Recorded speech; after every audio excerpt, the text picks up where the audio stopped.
And good morning. Welcome to Kelowna Now Live. It's Jason Mann for your Wednesday, January 10th.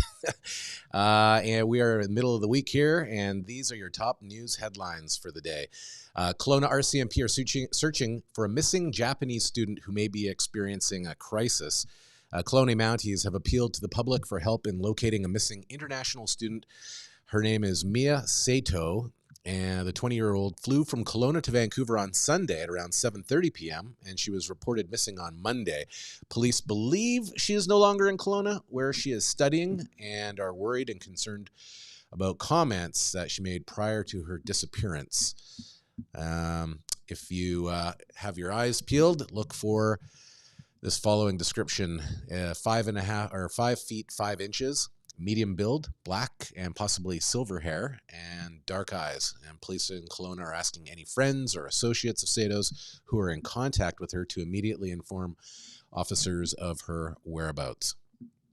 And the RCMP are looking into the arrest of a reporter who tried to question Chrystia Freeland, a reporter who was arrested on video while attempting to ask Deputy Prime Minister Chrystia Freeland questions, has now been released. Ontario-based York Regional Police say David Menzies, who is described by his employer as a mission specialist, was detained on Monday.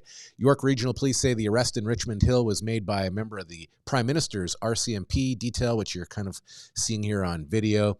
And it was determined that no credible security threat existed, and the subject, Mr. Menzies, was released unconditionally shortly thereafter, said the RCMP. Spokesman for the RCMP told Now Media that its protective policing resources were involved in an incident while deployed on this operation. The RCMP is looking into the incident and the actions of all parties involved. It's on video. I don't know. See for yourself. It has gone viral, that is for sure. And locally, firefighters are investigating the cause of a fire at a home in Kelowna early this morning. A blaze at the property of 900 block Quigley Road, just off Springfield, was quickly knocked down after the alarm was raised at about 4 in the morning.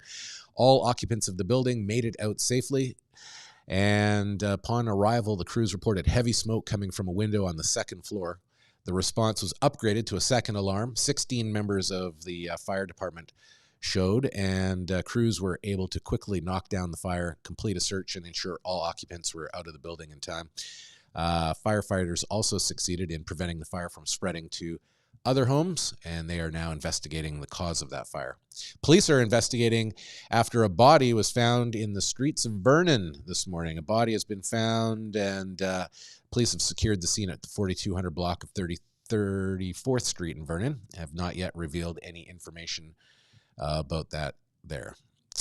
And sadly, some more people kind of coming out of the woodwork to express their concern about things and the way things are working within the government. BC government has, quote, no respect for search and rescue volunteers, leaders say. Dwight Yoakum says he has, that's Yoakim, not Yoakum, says he has had some difficult relationships with funders of nonprofits he's been involved with over the past 30 years, but last year was particularly tough on him and the staff at BC Search and Rescue.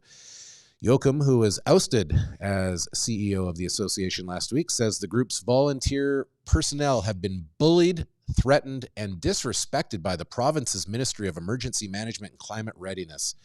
Yoakum and several other current and former search and rescue team leaders say the province has been ignoring pressing safety issues while leaving them in the dark about important policy decisions.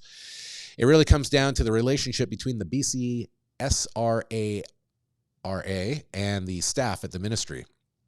Really having no respect for all of the dedication and all of the experience that search and rescue volunteers have, Yoakum said in an interview.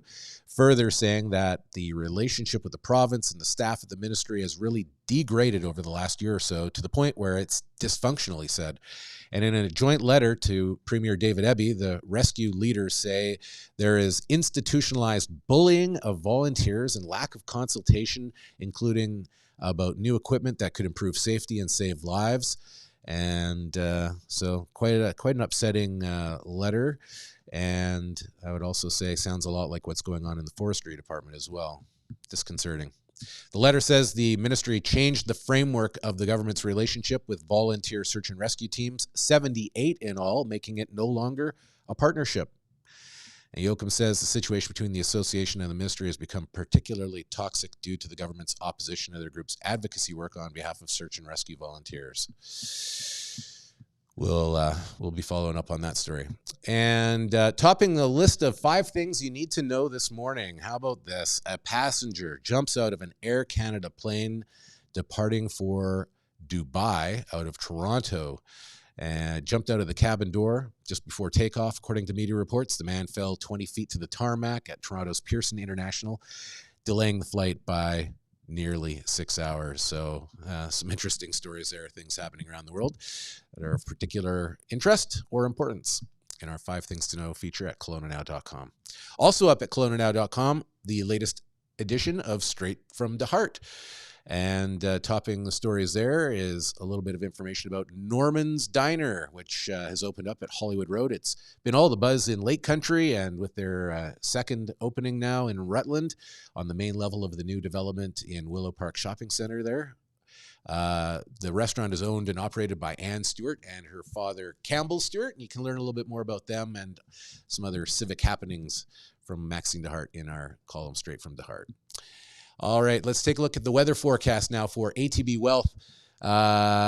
Realize your vision of wealth at atb.com/wealth Kelowna. We are expecting off and on flurries becoming snow today and a high of -3. Those roads, there is no getting anywhere fast here this morning at least. And as we see more snow flurries and the temperatures at around -3, expect the road conditions in town to be pretty dicey all day long. We'll get down to -3 as well.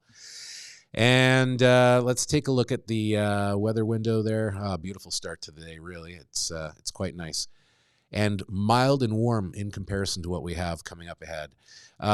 Let's take a look at our roads. Up to 10 centimeters of snow expected at the Coquihalla and Highway 3. Winter storm warnings remain in effect and in place for both roads, with each forecast receiving between 5 and 10 centimeters of snow this morning. And the road report for CSN Collision Centers, that's the road at the top of the Coquihalla Connector, and even the road to Vernon there, that's the summit up by Kalmalka Lake.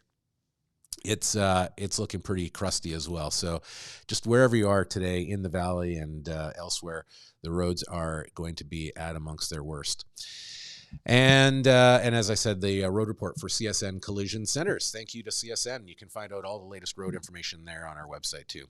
And our 5-day weather forecast calling for more snow not only today, tonight, but also tomorrow, with a high of -9 tomorrow. But tomorrow night it's going to clear up and get down to a rather chilly -21. And we're going to see lots of blue sky sunshine on Friday heading into the weekend.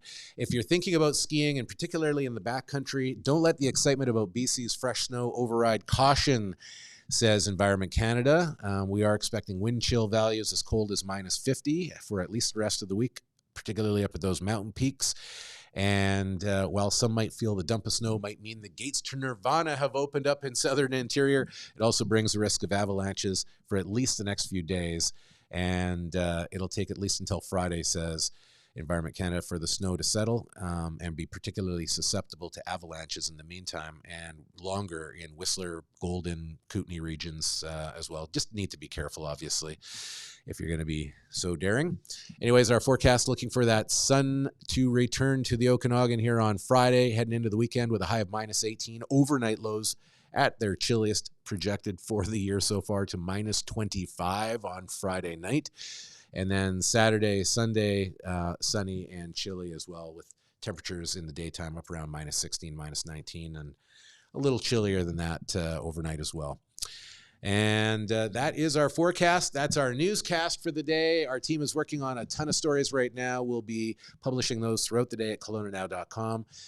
If you're checking it out and you're there, why not join up for our Kelowna Now newsletter, where we share the latest news stories every morning at 7 o'clock into your email inbox. And if you're on this channel now, why not like and subscribe? That helps us get the news out there to everybody in Kelowna. Thanks so much for joining us. We'll talk to you again this afternoon at 4.